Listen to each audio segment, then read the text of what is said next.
इसके बाद हम लोग प्रश्नावली 5.2 में ही प्रश्न क्रमांक 2 हल करेंगे। तो आइए सबसे पहले प्रश्न पढ़ लेते हैं। इसमें दिया गया है, क्या यूक्लिड की पांचवी अवधारणा से समांतर रेखाओं के अस्तित्व का औचित्य निर्धारित होता है? स्पष्ट कीजिए। तो इसका क्या मतलब है? इसका सीधा सा ये मतलब है कि जैसे आपने यूक्लिड की पांचवी अवधारणा पढ़ी है और समांतर रेखाओं को भी देखा है। समांतर रेखाएं क्या होती हैं? समांतर रेखाओं का मतलब होता है ऐसी रेखाएं जिनके बीच का अंतर समान होता है। जैसे ये आपको रेखाएं दिख रही हैं, इसमें क्या होगा कि इनके बीच का अंतर हमेशा कैसा है? समान है।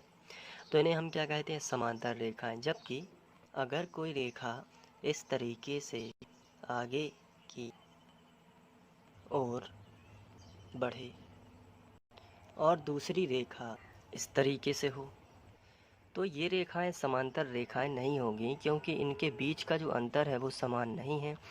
यहाँ पे अंतर कम है और यहाँ पे अंतर काफ़ी ज़्यादा है।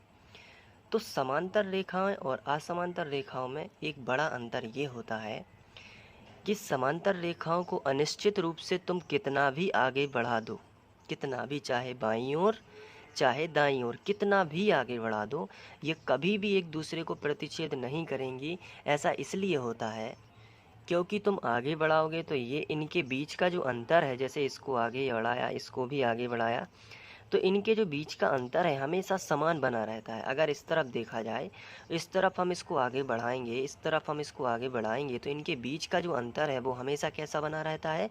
समान बना रहता है। परंतु जब हम असमांतर रेखाओं को आगे बढ़ाते हैं, जैसे हमने इसको आगे की ओर बढ़ाया, तो असमांतर रेखाओं में जल्दी इंटरसेक्शन हो जाता है। जैसे हमने इसको आगे की ओर बढ़ाया और इसको भी आगे की ओर बढ़ाया, तो ये देखिए यहाँ पे प्रतिच्छेद हो जाएंगी। और अगर हम इसको आगे की ओर बढ़ाएंगे, इसको आगे की ओर बढ़ाएंगे, तो ये प्रतिच्छेद नहीं होगी, लेकिन इनके बीच की जो दूरी है वो बढ़ती जाएगी और ये कभी भी एक दूसरे को प्रतिच्छेद नहीं करेंगी। तो क्वेश्चन हमसे ये कहता है कि क्या यूक्लिड की पांचवी अवधारणाएं समांतर रेखाओं को समझा सकती हैं क्या? तो सबसे पहले आपने यूक्लिड की पांचवी अवधारणा पढ़ी, जिसके अनुसार यदि कोई सीधी रेखा दो सीधी रेखाओं पर गिरकर, यानी कि ये रेखा यहाँ पे गिरेगी दो सीधी रेखाओं पे, ये सीधी रेखा है और इस पर ये दो सीधी रेखाएं हैं। अब ये रेखा इस पर इस तरीके से गिरेगी, ये देखिए, तो इसके एक ही ओर जो अंतःकोण होते हैं, जैसे यहाँ पे एक कोण ये बना, यहाँ पे एक कोण ये बना, तो अगर ये 90 से कम है और ये भी 90 से कम है, मैंने इसके बारे में आपको प्रश्न क्रमांक 1 में बहुत अच्छे से समझाया भी है। अगर ये 90 से कम है और ये 90 से कम है, तो ये इस ओर मिलेंगी। अगर इन दोनों रेखाओं को आगे की ओर बढ़ा दिया जाए तो ये इस ओर मिलेंगी।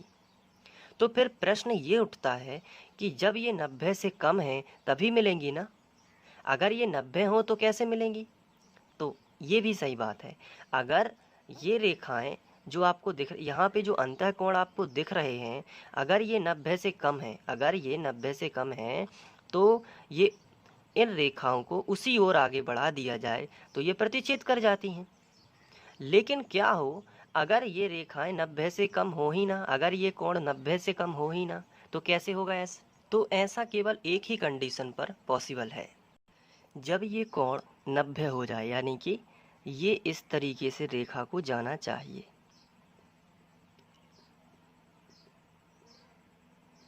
और यहाँ पे भी 90 होने के लिए इस रेखा को इस तरीके से जाना चाहिए। तो ये भी 90 हो जाएगा और ये भी 90 हो जाएगा, तो इस ओर तो नहीं मिलेंगी। जब ये रेखा इस तरीके से होगी तो इस तरफ अपने आप इस तरीके से हो जाएगी, और यहाँ पे भी, तो यहाँ भी 90 हो जाएगा और यहाँ भी 90 हो जाएगा। तो यहाँ पर भी 100, दोनों अंतःकोणों को मिला दिया जाए तो 180 अंश बनेगा, और इस तरफ वाले दाईं ओर वाले दोनों अंतःकोणों को मिला दिया जाए तो 180 अंश का कोण बनेगा।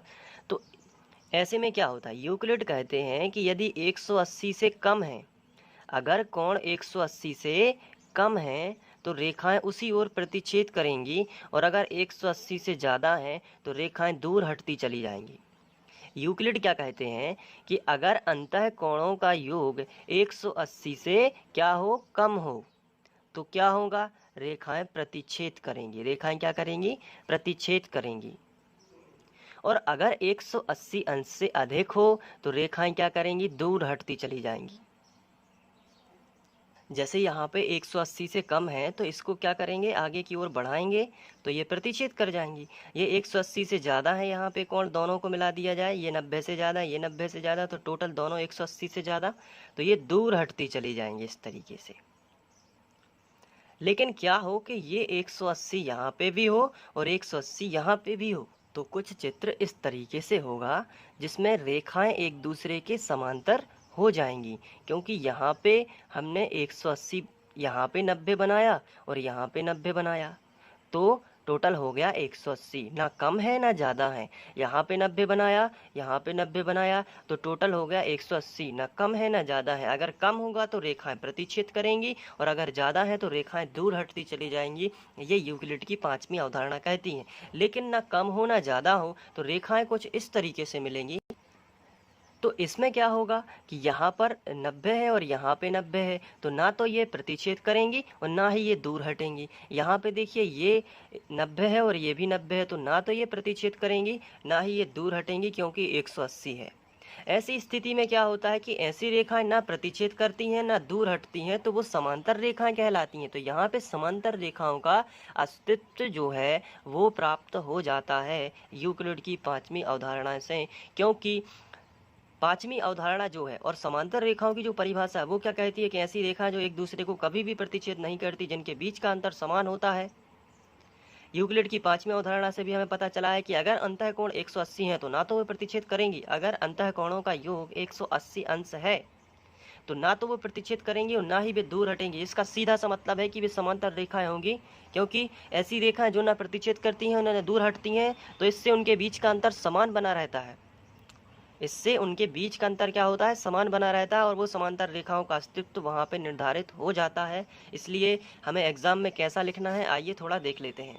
क्वेश्चन क्या था, क्या यूक्लिड की 5वीं अवधारणा से समांतर रेखाओं के अस्तित्व का औचित्य निर्धारित होता है? तो सीधा सा आंसर है हाँ। यदि कोई सरल रेखा L1 दो सीधी रेखाओं M और N पर गिरकर, अब इसको थोड़ा सा अच्छे से समझना, यदि कोई सरल रेखा है L1 दो सीधी रेखाओं M और N पर गिरकर दो अंतःकोण बनाती है जिनका योग 180 दो समकोण हो, देखिए साफ साफ लिखा है जिनका योग 180 अंश या दो समकोण हो, तो यूक्लिड की 5वीं अवधारणा के अनुसार रेखाओं M और N को आगे बढ़ाने पर इस ओर नहीं मिलेंगी। हम जानते हैं कि दूसरी ओर के अंतःकोणों का योग भी कितना होगा, दो समकोण होगा, अतः दूसरी ओर भी रेखाएं कभी भी प्रतिच्छेद नहीं करेंगी। अब इसको अकॉर्डिंग टू आंसर हम इसी चित्र को क्या करेंगे, देखिए इसमें क्या लिखा है कि हाँ यदि कोई सरल रेखा L1, तो ये जो सरल रेखा है इसे हम मान लेते हैं L1, ये चित्र आपको बनाना है एग्जाम में। ये सरल रेखा L1 हो जाएगी और दो सरल रेखाओं M और N पर गिरती हैं, तो इनके एक ही ओर का अंतःकोण जो है 180 या दो समकोण हो, तो यूक्लिड की 5वीं अवधारणा के अनुसार M और N रेखाएं कभी भी एक दूसरे को प्रतिच्छेद नहीं करेंगी और ना ही ये दूर हटेंगी। यहाँ भी प्रतिच्छेद नहीं करेंगी क्योंकि समकोण है और यहाँ भी नहीं करेंगी, तो ये चित्र भी आपको बना लेना है। और ये भाषा जो है जो मैंने समझाई हुई है ये आप नोट कर सकते हैं, यहाँ से आप लिखिए। इसके बाद ये इसका स्क्रीनशॉट लेकर या वीडियो को पॉज करके नोट कर लीजिए और उसके बाद ये चित्र भी आप बना लीजिए। इस तरीके से प्रश्न क्रमांक 2 समाप्त होता है और यहाँ पर हम लोग अध्याय 5 भी समाप्त करते हैं। अब हम पढ़ेंगे अध्याय 6, बहुत ही इंटरेस्टिंग अध्याय है और इसको ध्यान से समझने के लिए आपको इसका बेसिक भी देखना पड़ेगा, यानी कि इंट्रो वीडियो दो या एक वीडियो आएगा जिसके अंतर्गत अध्याय 6 में सब छोटी छोटी बातें जो लगेंगी वो आपको पहले से बता दी जाएंगी ताकि आप कंफ्यूज ना हो। थैंक यू, मिलते हैं अगले वीडियो में।